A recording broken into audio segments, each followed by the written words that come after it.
The fog tasted of pennies and old teeth. It pressed against the skin like damp cloth steeped in static, seeping through every seam of clothing until each breath rasped metallic. Somewhere beyond the gray shroud, the sun still existed. But here on Galloway Drift, no one had seen its face in a decade. The wardens claimed the fog blocked lethal ultraviolet shards, that without it we'd fry in minutes. But everyone knew a different truth whispered in the bunks at night. The fog was part of the sentence. It hid us, muted us, rubbed us smooth until we forgot the shapes we'd once held. Galloway Drift was one of 34 prison islands ghosting across the petroclastic sea. We called them hulks, though there was no iron beneath our souls. Each was a slab of pumice and bone reef torn from the continental shelf during the last tectonic war. Turbine rudders the size of cathedral organs jutted from their bellies, nudging them along slow currents, charted only on warden maps. We, the inmates, farmed the fog, or more precisely, we farmed the slimy emerald filaments that thrived within it. Hemophyte A9, glow algae, lungweed, nicknames shifted as fast as its colors. In the daytime, measured by a dull brightening, never by actual light, we climbed the wind ladders, rope contraptions crusted with salt, up to net balconies cantilevered over the sea. There we dangled wire trays packed with shredded basalt. The bacteria within the rock attracted spores. The spores blossomed into sloshing mats of luminosity. When mature, the algae were scraped, pressed, and flash-boiled into copper kettles that hissed like anger. The vapor they released carried oxygen, vented through flexible hoses into our dormitories. It kept us breathing without filter masks for a few blessed hours each night. That mercy bound us to the harvest. Shortfalls meant suffocation.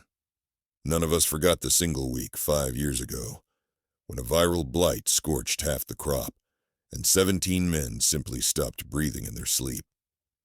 I had come to Galloway Drift 7 years earlier, for an act the courts called seditious sabotage. I called it refusing to watch coastal cities drown in silence. The night they shackled me onto the ferry, an officer told me the drift sentence was designed for people who knew how to stir trouble. Out there, you can't stir anything. He was wrong. You start stirring the moment the fog swallows you. The question isn't whether you will, but whether you'll ever finish. My bunkmate, Reese, was graft-thin and seldom spoke above a whisper, as though the air cost him coin. He was the first to mention the bones, 4 years into my term, while we sat on the dorm floor mending algae nets. "You ever notice them shifting?" he asked, eyes flicking toward the floor beams. "What, the planks?" "The bones," he said, tapping one. The sound came back not wood hollow, but marrow deep. The dormitory floors were cut from long bleached ribs stitched together with pitch.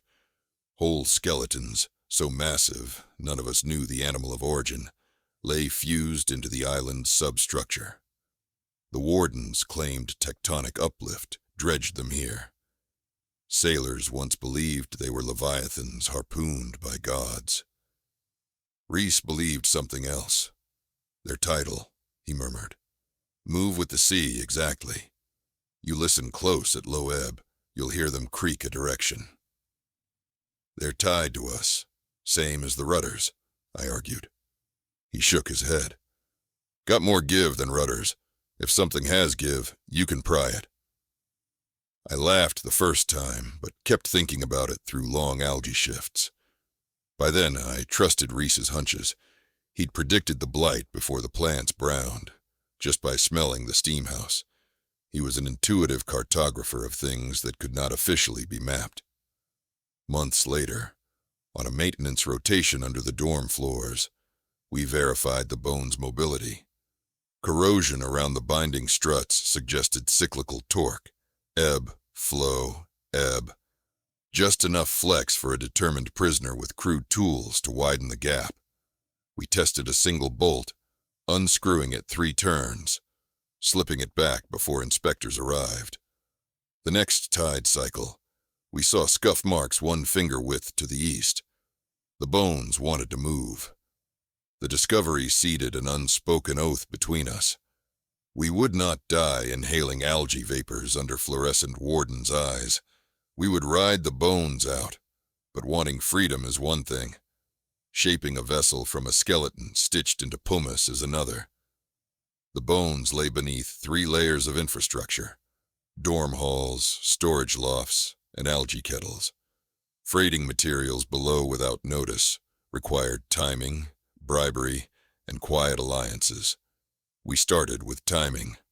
Night watch on Galloway Drift rotated shifts every 7 days. The 3rd warden team, nicknamed the Lukewarms, treated rules like guidelines. They cared more for their contraband cider than head counts. Their slackness created a 2-hour window past midnight when no guard patrolled the lower decks. 2 hours was slim, but over months it became our workshop bell. Next came bribery. Anything that cut metal, diamond wire, microtorches was rationed. We smuggled shattered lamp mantles, salvaged filaments, battery packs drained from abandoned radio collars. Inmates excel at conjuring tools from vacuum. A spoon's bowl sharpened against pumice becomes a chisel.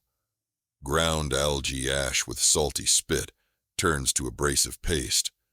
We bartered songs, chess victories, and doses of contraband morphine to accumulate the necessities. Quiet alliances grew organically. Movement in a prison is a tide of its own. People notice when 2 men vanish nightly, so we recruited rather than conceal. Tazim, a former structural engineer who kept himself sober by reciting quantum limericks, sketched load patterns on discarded ration wafers. Mara, an ex-medic, collected surplus gauze we'd later twist into rope. Stein clasped our wheezing generators to bleed extra voltage for torches. Each addition meant more risk, but also more hands to share guilt. The plan crystallized during a tempest that tore 2 harvesting nets and condemned an entire algae tier to rot. Work crews were downshifted, while overseers tallied losses. We congregated in the dorm's underside caverns, a gully of condensation and fungus. Spreading a cloth map Reese had tattooed in lemon acid across his forearm. The bones extended outwards, converging in what he called the keel joint, 3 fused vertebrae near the island's edge. If we could unhook the vertebrae, we'd free a 30-meter rib fan large enough to float separate from the island. The algae tank's buoyancy sacks, stripped and resealed, would serve as lung bladders for lift. We would drift beneath the fog toward open sea, angling for trade routes rumored still navigable. I asked the obvious. The fog's still radioactive. Off this island, we lose the oxygen hoses. Tazim answered, tapping the schematic. The algae is what filters the radiation as much as it gives us oxygen. We repurpose some tanks for portable farms. Slow metabolism, but if we keep them warm, we breathe enough. Reese added, bones, algae, tide. All prison gives us, we turn into wings. We set the date 6 months ahead, aligning with spring neap when tidal stress would be gentlest, for none of us knew how brittle the skeleton might be. Those 6 months became an eternity of incremental sabotage. Bolt by bolt, we loosened the keel joint, smearing rust powder across the gaps to mask tampering. We drained 4 algae tanks unnoticed by falsifying harvest weights, then concealed the emptied bladders in maintenance drums. Nightly, we tested portable respirators, inhaling sour vapor thick as broth until our chests ached, but lungs remained unburned. Each success nurtured new fear, that we might actually succeed, and in succeeding, die anyway. One night, while splicing bladder seams, Mara confessed why she'd joined. She'd euthanized plague victims in her old clinic when supplies dwindled, actions later labeled mercy killings. "I'm not running from guilt," she said. "I'm running because guilt can't be all I am." Those words branded themselves inside me. Freedom wasn't about outrunning punishment. It was about refusing to collapse into it. Trouble, as always, arrived early. 10 days before spring neap, a warden named Electric Lyle discovered discrepancies in algae weights during routine audits. His reputation was thunder. Stomp first, ask later. The next morning, sirens howled, and we were herded to the central Baleen Square, open space where the fog dripped like stalactites. Lyle paraded broken crates, accusing us of siphoning product for black market inhalers. "The gills keep you alive," he shouted, holding a moldy algae brick. "You steal from them. You steal your own lungs." His logic pleased the wardens. They ordered double labor shifts to recoup loss. Double shifts meant no midnight workshop. We dispersed, hearts leaden. In the harvest sheds, Reese whispered, "We can't wait. Neep or no neep, we go in 3 nights. Any longer, Lyle will sniff the bones next." Acceleration forced compromise. We couldn't fully free the vertebrae. Instead, we'd snap them using wave stress. Tazim recalculated ballast ratios. Mara inventoried masks, deciding 2 were too brittle. We'd have to rotate usage for the weakest. Those 3 days blurred, sawing, wrapping, memorizing. On the 3rd night, wind moaned like a sick furnace. We gathered in the undercavern, 8 of us now, myself, Reese, Tazim, Mara, Stein, and 3 new volunteers, Poe, Plum, and Old Yarrow. They had helped in small ways, and secrecy born of desperation fast-tracked trust. We descended scaffolding lacquered with sea snot to the keel joint. Fog under the island was somehow blacker, lit only by rivulets of chartreuse from algae slop. Each of us carried a salvage pack, respirators, ration pellets, bladder harnesses. The joint waited, 3 vertebrae, bolts loosened but not yet freed, trembling in the hush of tide. Stein anchored cutting clamps. Tazim whispered counts. On 4 sheared bolts, the 6th jammed. Warden metal, older than our sentences, refused. He hammered. Nothing. Another blow. The clang ricocheted like a bell across the pumice void. Silence. Then footsteps above, boot falls echoing through ductwork. Electric Lyle's voice cut the damp. "Who's down there?" We froze. Torches clicked off. Darkness, thick as oil, sealed our lips. I heard Reese's next idea before he spoke it. Desperation has a pitch. "We snap it now," he hissed. "No time for ballast," Tazim objected. "Either we leave lopsided or we never leave," Mara argued. I pictured the skeleton tearing free, flipping, smashing us. I pictured Lyle's flashlight catching our faces, his rifle shoving us into shackles. I chose the first picture. "Do it," I said. Stein flicked the torch back on and drove a wedge between vertebrae. Fog water, radiant with algae, streamed from cracks. Reese and I looped hemp lines around a rib's far tip, braced feet on pumice. "On surge!" Tazim shouted. We felt the sea inhale beneath us. Waves draw back before assault. In that lull, we pulled until my spine screamed, until Reese's knuckles leaked blood. Then the surge slammed, the vertebrae groaned, woodwind low, followed by a pop like the sky splitting. The rib fan lurched seaward, tugging us forward. Poe shouted triumph, cut short when the floor overhead burst open. Lyle dropped through, rifle leveled, flashlight scorching our retinas. "Hands off!" He never finished. The pumice under him cracked from the skeletal jolt, pitching him sideways. Rifle discharged, bullet sparked against wet bone. Then a rib seam widened and swallowed half his leg. His scream rose with steam as radioactive brine splashed. We grabbed the moment. Reese yanked a tether. The rib fan slid free. Water gushed, lifting the bone raft. I tackled Mara onto it. Others scrambled. Lyle clawed the edge, but steam scalded his hand. Poe swung a pry bar, knocking him back into fog. Weight shift threatened to tip us. Tazim barked order, "Distribute!" We crept across slick phosphorescence. The bone raft, rib tips upcurved like petals, drifted clear of Galloway Drift's underbelly. Chains snapped behind as remaining bolts tore, raining sparks. A roar, like a monstrous throat, reverberated when the freed keel section slammed against hull. The island shuddered, turbines screeching. We were adrift. Above, watch beacons blazed, horns blaring. Warden silhouettes skittered along railings, but they wouldn't fire firearms into algae tanks. Stray bullets could ignite methanic pockets. Their shouts faded as fog swallowed distance. We secured the algae bladders, pale emerald spheres stitched under ribs. Tazim opened valves, hiss of hydrogen. The raft lifted higher, bones half out of water, riding belly to tide. Reese reclined against a vertebra, chest heaving laughter. "Told you the bones move." "Let's hope they move the right way," Plum muttered. Direction was guesswork. Compasses spun from magnetic anomalies left by mineral wars.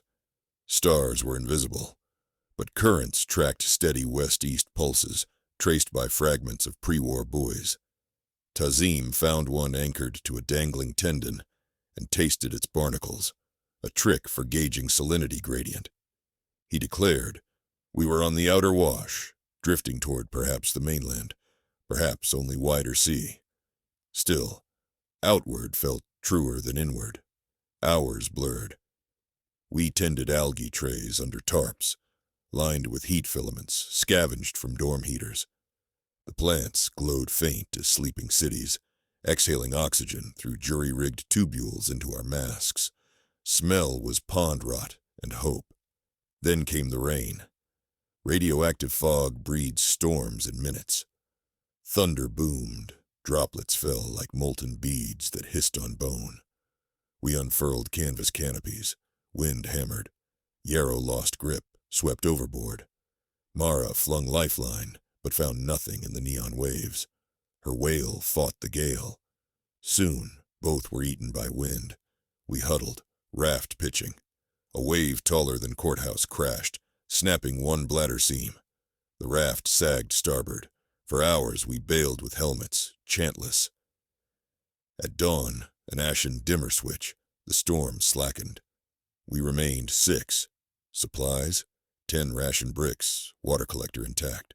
Oxygen, algae surviving. The one tray lost. We inventoried in silence, mourning Yarrow. For 3 days, currents tugged west. Algae thrived under diffused rays where fog thinned. Stein fashioned paddles from spare ribs, though they offered scant steering. We told stories to keep terror starved. Poe spoke of the mainland rumor, green valleys shielded by mountain walls, where survivors rebuilt gridless communities in outlawed prisons. He'd heard transmissions during maintenance on warden radios. I wanted to believe, but I'd once wanted to believe charters promising coastal stewardship, until they let seas climb. Still, I listened. The 5th day, the fog changed pitch, from coin metal to ozone suite. Tazim inhaled, eyes widening. Radiation's lighter. Indeed, Geiger shards mounted on respirators, previously chittering like katydids, softened to clicks. We shed masks for minutes, tasting open air. My lungs tingled as though rediscovering shape. Later, the drone arrived. First a vibration along bone, then bass hum overhead. An aircraft? Pre-war drones still patrolled corridors, auto-programmed to scan for contraband vessels.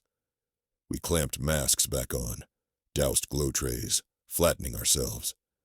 A triangular shadow passed above fog, searchlight combing. When beam struck raft, Poe gasped.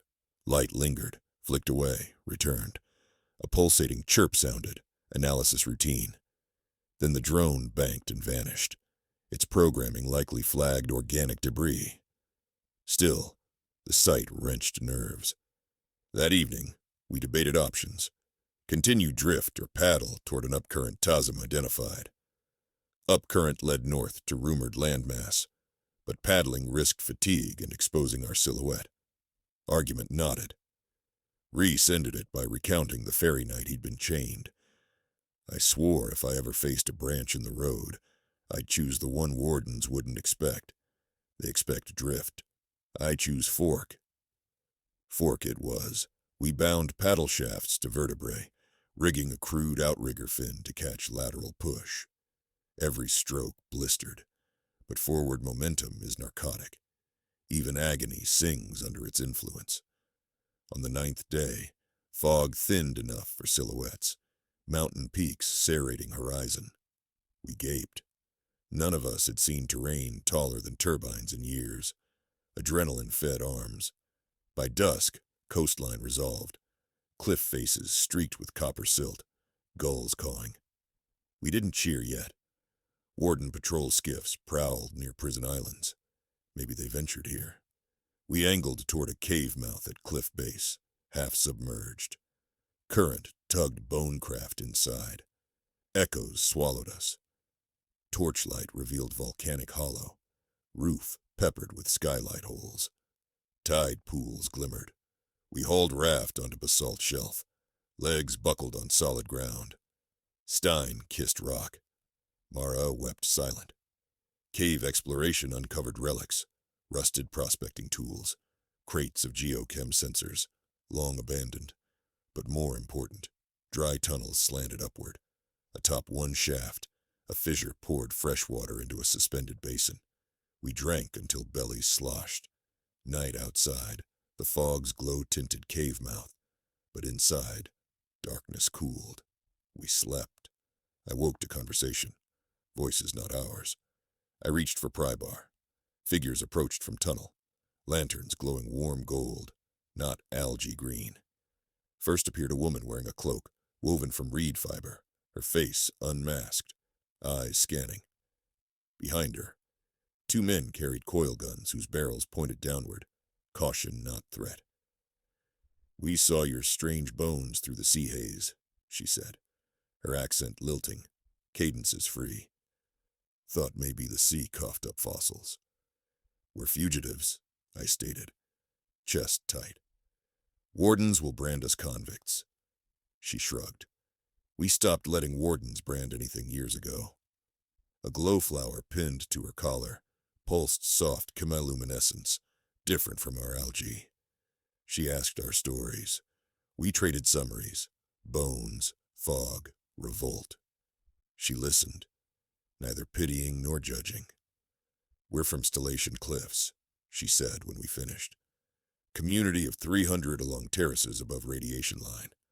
We lack hands, especially ones that know algae craft." She eyed our respirators. "Your skills might trade well." My throat twitched. Freedom is not a door. It's a corridor. Another choice awaited. Join these strangers, or press beyond to unknowns. Reese spoke first. "We're tired of drifting." "Then climb," she offered. We dismantled the raft, salvaging bones light enough to carry. The rest we let return to tide, gift for whatever dreamers followed. At dawn, we followed the cliff dwellers up switchbacks carved in lava rock. Gulls wheeled overhead, their cries so clean they stung. Halfway up, I glanced back. The fog belt lay like a stained blanket on the sea, dotted with prison islands, tiny, pathetic from height.